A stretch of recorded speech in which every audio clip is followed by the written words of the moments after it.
Que deviennent 100 affaires révélées depuis MeToo?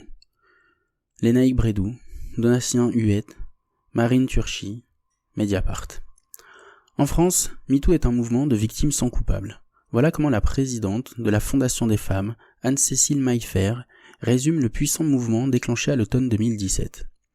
Les opposantes à cette dénonciation des violences sexistes et sexuelles fustigent pour leur part un tribunal médiatique ou des réseaux sociaux qui aboutirait à des milliers de dénonciations mensongères et au bannissement de centaines d'hommes innocents. À l'occasion de la Journée internationale pour l'élimination de la violence faite à l'égard des femmes, vendredi 25 novembre, Mediapart a tenté d'éplucher 100 affaires parmi les plus retentissantes depuis 5 ans. Quelles en ont été les conséquences? Ont-elles été judiciarisées? Les hommes mis en cause qui avaient annoncé des procédures en diffamation, en dénonciation calomnieuse, les ont-ils lancées? Ont-ils été sanctionnés et de quelle manière? Sanctions pénales, disciplinaires, professionnelles, sociales. Ce décryptage a évidemment ses limites. Cette liste n'est pas exhaustive. Elle comporte les dossiers les plus médiatisés dans les champs les plus divers possibles et il est trop tôt pour en connaître l'issue définitive, vu la longueur des procédures judiciaires. Plusieurs années, parfois plus d'une décennie, et le caractère récent de certains cas. Les affaires sont aussi différentes par la gravité des accusations, leur ancienneté et le caractère unique de chaque cas. Mais 2 points communs se dégagent nettement, à l'exception du politiste Olivier Duhamel et de l'ancien chirurgien Joël Le Squarnec, qui ont esquissé des aveux. L'écrasante majorité des personnes mises en cause contestent les faits reprochés, et dans près des 2/3 des affaires, on compte plusieurs plaignants ou plaignantes. Certains milieux socio-professionnels sont surreprésentés. Dans les 100 affaires recensées par Mediapart, 24 concernent le mouvement politique, 15 l'audiovisuel, 13 le cinéma et le théâtre, 8 la musique, et puis après on est très en dessous de la dizaine d'affaires. 1 pour la gastronomie. C'est là que la médiatisation déforme la perception des violences sexistes et sexuelles. Elle traverse tous les milieux sans exception et elle concerne la plupart du temps un membre de l'entourage ou de la famille. Elles sont aussi fréquentes au travail, nous l'avons documenté à McDonald's, Havas, pour les hôtesses du groupe Air France ou pour les femmes de ménage. Mais ce sont les mises en cause individuelles qui font le plus souvent grand bruit. Les institutions comme les partis, les syndicats, l'église et ces 330 000 victimes ne sont pas non plus représentées en tant que telles dans ce bilan. Elles jouent pourtant un rôle crucial dans le silence autour des violences et leur ampleur. Dans les affaires retenues par Mediapart, seules 2 des personnes mises en cause sont des femmes. La productrice de cinéma Juliette Favreul-Renaud est accusée d'agression sexuelle sur une autre femme, procès attendu en mars 2023. Et Chrysoula Zakharopoulou, secrétaire d'État chargée de la francophonie, est visée par une plainte pour viol dans le cadre de ses activités précédentes de gynécologue, une qualification qui fait débat y compris parmi les féministes. Selon les chiffres officiels, en 2020, 99% des personnes condamnées pour violences sexuelles sont des hommes. Dans 80 affaires, les plaignantes sont des femmes, dans 20, des hommes. Loin de l'idée d'une invisibilisation, d'une sous-déclaration des victimes masculines. Citons à titre d'exemple la procédure judiciaire visant le patron du Centre national du cinéma, Dominique Boutonnat, celle concernant l'ancien candidat à la présidentielle François Asselineau, l'artiste Claude Lévesque ou encore l'ancien ministre André Santini. Cette proportion est largement supérieure aux statistiques nationales. Selon les données de l'Observatoire national des violences faites aux femmes, 87% des victimes de violences sexuelles enregistrées par les services de police et de gendarmerie sont des femmes. Les faits dénoncés sont souvent parmi les plus graves. Les viols, les agressions sexuelles arrivent largement en tête, loin des clichés proférés sur certains plateaux de milliers de femmes qui voudraient mettre à mal la galanterie à la française ou la liberté d'importuner. Parmi les 100 affaires, les accusations d'agression sexuelle et de viol sont les plus fréquemment recensées. On a un tableau qui nous montre que les agressions sexuelles, les viols, les harcèlements sexuels et le harcèlement moral sont largement en tête des faits qui ont été retenus dans les affaires de Mediapart. La grande majorité des dossiers médiatisés fait l'objet d'une procédure judiciaire. Là aussi, à rebours des clichés sur les victimes qui préféreraient passer par la presse ou les réseaux sociaux plutôt que de s'adresser à la justice, 85 affaires ont été judiciarisées à la suite d'une ou plusieurs plaintes, ou bien d'une autosaisine du parquet. Elle est intervenue dans 5 cas, Olivier Duhamel, Christophe Girard, Gabriel Masneff, Jean-Pierre Ricard et Christophe Ruggia. Parmi celles-ci, 23 ont été classées sans suite, ont débouché sur un non-lieu, les autres sont toujours en cours. Donc au 25 novembre 2022, 85 judiciarisations, Il y a 19 enquêtes préliminaires, 23 classements sans suite, 24 mises en examen et 19 renvois devant le tribunal. 9 affaires ont été jugées, ont abouti à une condamnation du mis en cause, 3 autres se sont conclues par une relaxe ou un acquittement. Dans 2 autres cas, Laurent Bigorne et Jean-Marc Morandini, le jugement a été mis en délibéré. À la date de l'article, je crois que Jean-Marc Morandini a été condamné hier ou avant-hier. L'article date du 25 novembre. Parmi les 19 renvois devant le tribunal, donc 5 procès en attente, 2 jugements délibérés, 3 relaxes, 9 condamnations. Malgré la médiatisation des accusations, de nombreuses personnalités ont bénéficié de classements sans suite, soit parce que les procédures sont arrivées très longtemps après les faits et que la prescription éteint l'action publique. C'est notamment le cas pour l'ancien patron du siècle Olivier Duhamel, les ex-ministres Nicolas Hulot et Jean-Michel Baillet, ou encore l'acteur Richard Berry. D'autres ont été classés sans suite parce que les infractions n'étaient pas suffisamment caractérisées. C'est le cas pour le chanteur Patrick Bruel, le ministre de l'Intérieur Gérald Darmanin, ou encore les producteurs Luc Besson et Gérard Louvain. L'affaire visant l'ancien présentateur star de TF1, Patrick Poivre d'Arvor, avait été classée sans suite dans un premier temps avant de faire l'objet d'une information judiciaire après la plainte avec constitution de partie civile de Florence Porcel. À ce jour, 3 célébrités sont mises en examen pour viol, Gérard Depardieu, Tariq Ramadan et Yannick Agnel. Dans le cas de Roman Polanski, en dehors de sa condamnation en 1977 dans l'affaire Samantha Gamer, avec qui il a eu une relation sexuelle alors qu'elle avait 13 ans,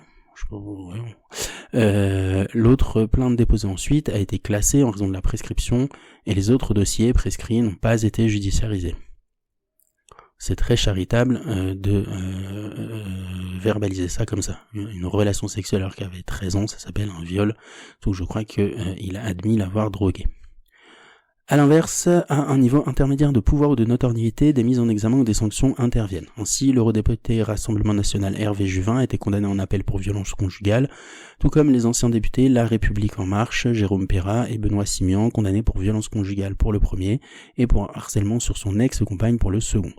De même, le dirigeant de l'Union populaire républicaine, François Asselineau, l'avocat Juan Branco, l'historien et ancien consultant de BFM TV François Durper, le chanteur Jean-Luc Lahaye, l'artiste Claude Lévesque ou le gynécologue Émile Daraille sont mis en examen, ce qui évidemment ne préjuge pas de l'issue finale du dossier mais témoigne de l'existence d'indices graves ou concordants. Pour autant, tous n'ont pas été écartés de leurs responsabilités, à l'image de Dominique Boutonnat, grand donateur de la campagne 2017 d'Emmanuel Macron, qui, malgré son renvoi en correctionnel pour agression sexuelle, a été reconduit à la tête du Centre national du cinéma et a même été nommé administrateur de France Télévisions comme représentant de l'État. Le monde politique semble moins sanctionné à ce stade.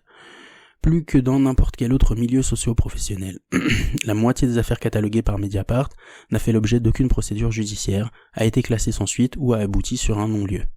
Est-ce lié au fond des dossiers pas assez étayés? Est-ce lié à la prescription qui touche les faits énoncés ou à une impunité plus grande dont bénéficierait la classe politique? S'il est difficile d'être catégorique, un tableau de Mediapart nous récapitule tout ça avec des taux de classement sans suite qui sont particulièrement forts pour la police et la justice. 45% des mises en cause ont bénéficié d'un classement sans suite dans le lieu d'une relaxe ou d'un acquittement. 30% dans le cas de l'enseignement, la recherche et la médecine, 25% dans le cas de la politique et 27% dans le cas des industries culturelles et récréatives. Il est en tout cas manifeste que les dénonciations dans le milieu politique ont fait moins l'objet de procédures judiciaires que les autres, entraînant de facto moins de sanctions. Par ailleurs, très peu des ministres mis en cause ont été sanctionnés par la justice ou par leur milieu professionnel. L'ancien membre du gouvernement de Manuel Valls, Jean-Michel Baillet, a bénéficié de la prescription acquise pour la plainte déposée contre lui pour viol sur mineur. Il n'a jamais été sanctionné, ni par son parti, les radicaux de gauche, ni professionnellement. Il est toujours propriétaire d'un puissant groupe de presse. À gauche toujours, Pierre Joxe, ancien ministre de l'Intérieur de François Mitterrand, a été visé par une plainte pour harcèlement sexuel. Elle a été classée faute d'infraction suffisamment caractérisée d'après le parquet de Paris. Une autre dénonciation avait fait quant à elle l'objet d'une plainte en diffamation de la part de cette conscience morale venue du Parti socialiste. Pierre Joxe a définitivement perdu devant la cour d'appel. Donc il n'a pas été sanctionné, mais il n'a pas non plus obtenu réparation pour sa plainte en diffamation. À droite et au centre, le résultat final des procédures engagées, toutes différentes, est identique. Nicolas Hulot a été maintenu au gouvernement malgré les premières accusations. Il a depuis quitté volontairement la scène publique. Gérald Darmanin a été promu ministre de l'Intérieur malgré une plainte pour viol. Damien Abad, quant à lui, a bien été exfiltré du gouvernement en 2022, mais il siège à l'Assemblée dans le groupe de la majorité Renaissance. À noter que 2 autres ministres en exercice ont été mis en cause pour des activités professionnelles antérieures à leur nomination. Éric Dupond-Moretti pour violences psychologiques et menaces à l'époque où il était avocat, plainte classée sans suite, et Chrysoula Zakharopoulou pour des violences gynécologiques, l'enquête préliminaire est ouverte. André Santini, membre des gouvernements Chirac et Fillon, est quant à lui visé par une enquête préliminaire pour agression sexuelle, harcèlement moral. En attendant les suites judiciaires, il exerce normalement son mandat de maire d'Issy-les-Moulineaux dans les Hauts-de-Seine. L'ancien écologiste Jean-Vincent Placé, dont la stature et l'influence étaient moindres que celles des autres ministres cités, est actuellement mis en examen pour harcèlement sexuel et agression sexuelle. Il a disparu du débat public. Plusieurs députés ont quant à eux été condamnés, au moins en première instance, comme Christophe Arande ou Benoît Simian. Ils n'ont pas été reconduits par la REM Renaissance. Dans au moins 22 des 100 affaires, on a des contre-offensives judiciaires. Plainte en diffamation, atteinte à l'intimité de la vie privée, dénonciation calomnieuse contre les plaignantes ou les médias. Donc ces plaintes ont été menées par les personnes mises en cause. Des procédures parfois qualifiées de procédures bâillons par certaines féministes qui y voient des tentatives d'intimidation, dissuadant des victimes de s'exprimer, quand les mises en cause prétendent y défendre leur honneur et leur considération. Donc dans les 100 affaires, on a 73 d'entre elles dans lesquelles il n'y a pas de contre-offensive judiciaire. Il y a 6 plaintes qui ont été annoncées mais pas déposées ou qui ont été retirées. Et il y a des plaintes contre des plaignantes avec 11 plus 2, 13 et 3, 16 contre les plaignantes et 6 plaintes contre des médias. Beaucoup de ces procédures sont toujours en cours. Elles sont parfois interminables, comme la plainte déposée par l'ancien dirigeant de l'UNEF, Jean-Baptiste Prévost contre Libération. D'abord déclarée nulle en décembre 2020, elle a été validée par la Cour d'appel en octobre 2021. Une nouvelle plainte a été déposée dans un autre département. Ces contre-attaques judiciaires sont parfois massives. Ainsi, Patrick Poivre d'Arvois a à la fois déposé plainte en dénonciation calomnieuse contre 16 plaignantes. Il a aussi attaqué en diffamation 2 journaux qui avaient révélé les témoignages l'accusant de violences sexuelles, Le Parisien et Libération. Cependant, Mediapart n'a pu retracer que 2 condamnations en diffamation obtenues à ce stade par des mises en cause.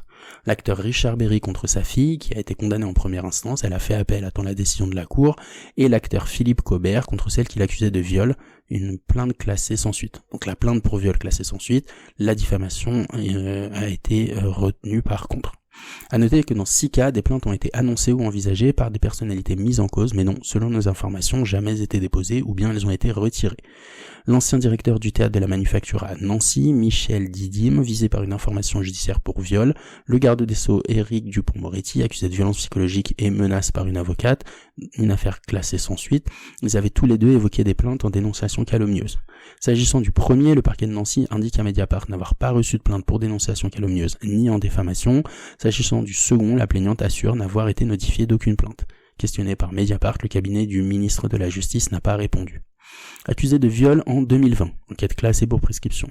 L'ancien adjoint à la culture de Paris, Christophe Girard, avait annoncé par la voix de son avocate qu'une plainte pour dénonciation calomnieuse serait déposée le 21 août 2020. Il ne l'a finalement pas fait. Aucune plainte n'a été déposée, nous confirme maître Delphine Meillet, sans donner d'explication à cette volte-face. Au moment du témoignage dans Le Parisien de Valentine Monnier, accusant Roman Polanski de l'avoir violé en 1975, l'avocat du cinéaste, Hervé Temim, avait indiqué que son client démentait avec la plus grande fermeté les accusations et qu'il travaillait aux suites judiciaires apportées à cette publication. Au final, aucune plainte n'a été déposée. De son côté, Nicolas Hulot avait bien déposé une plainte en diffamation contre le magazine Hebdo en février 2018. Dans un réquisitoire définitif, le parquet avait demandé la tenue d'un procès. Mais l'ancien ministre de la Transition écologique a ensuite retiré sa plainte en toute discrétion le 24 décembre, ce qui a éteint la procédure. Autre exemple, celui de Gérald Darmanin. En 2018, le ministre de l'Intérieur, accusé de viol par une sympathisante UMP et d'abus de faiblesse par une habitante de Tourcoing, 2 affaires classées à ce jour, il avait déposé plainte en dénonciation calomnieuse contre elle, au pluriel, donc les 2 femmes en question. Dans la seconde affaire, l'élu avait même promis, dans un communiqué diffusé sur sa page Facebook, qu'il irait jusqu'au bout. 5 mois plus tard, il a pourtant discrètement retiré sa plainte.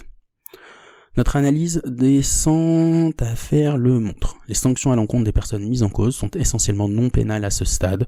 Au moins 64 de ces affaires ont débouché sur d'autres types de sanctions, notamment concernant leur activité professionnelle. Licenciement, démission, représentation artistique annulée. Plus d'une vingtaine ont fait l'objet d'une sanction disciplinaire interne à leur parti politique, association, institution ou entreprise. Ainsi, les journalistes Jean-Jacques Bourdin et Pierre Ménès ont été licenciés de BFM TV ou RMC pour le premier et de Canal+ pour le second. Le comédien Harry Habitant et le chanteur Marc Gulbenkian de No One is Innocent ont vu leur spectacle annulé.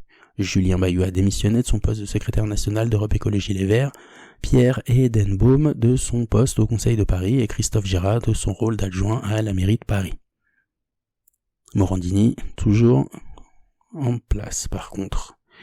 Laurent Bigorne a quitté ses fonctions à la tête de l'Institut Montaigne, Jacques Boutier a démissionné de son poste de PDG d'Assu 2000, Stéphane Marsan de son poste de directeur de publication de la maison d'édition Bragelonne et Nicolas Nogier de son poste de président de l'association Le Refuge.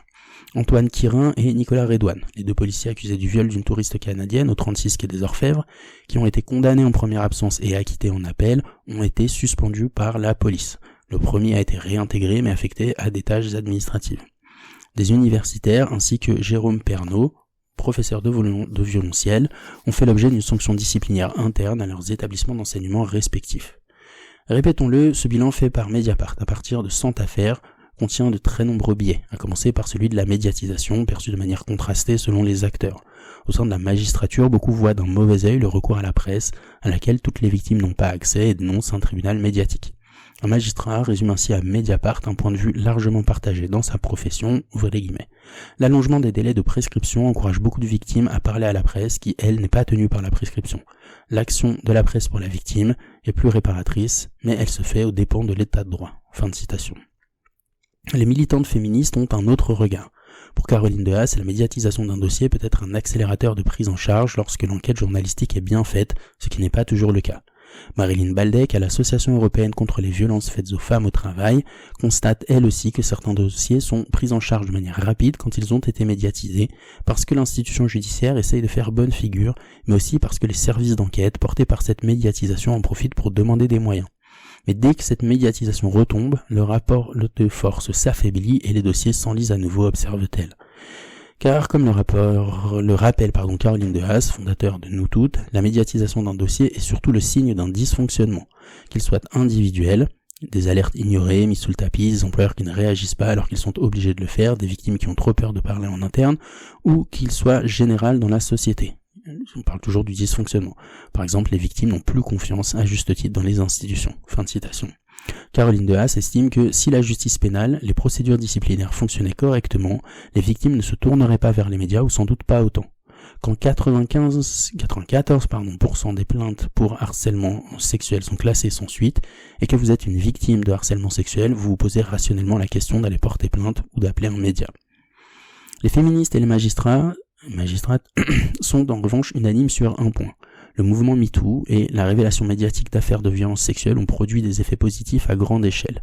Cela a eu un impact clair sur monsieur et madame tout le monde, reconnaît le magistrat cité plus haut. Car plus de gens poussent la porte du commissariat, notamment pour dénoncer des violences conjugales.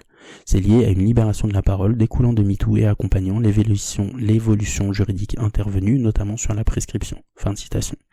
En 2018, François Molins, alors procureur de Paris, avait indiqué avoir enregistré à l'automne 2017 une augmentation de 20 à 30% pour les affaires de harcèlement et d'agression sexuelle et un pic de 154 plaintes pour le seul mois d'octobre. Il y a un graphique qui suit et on voit une très nette augmentation du nombre de crimes et délits enregistrés mensuellement par les services de gendarmerie nationale.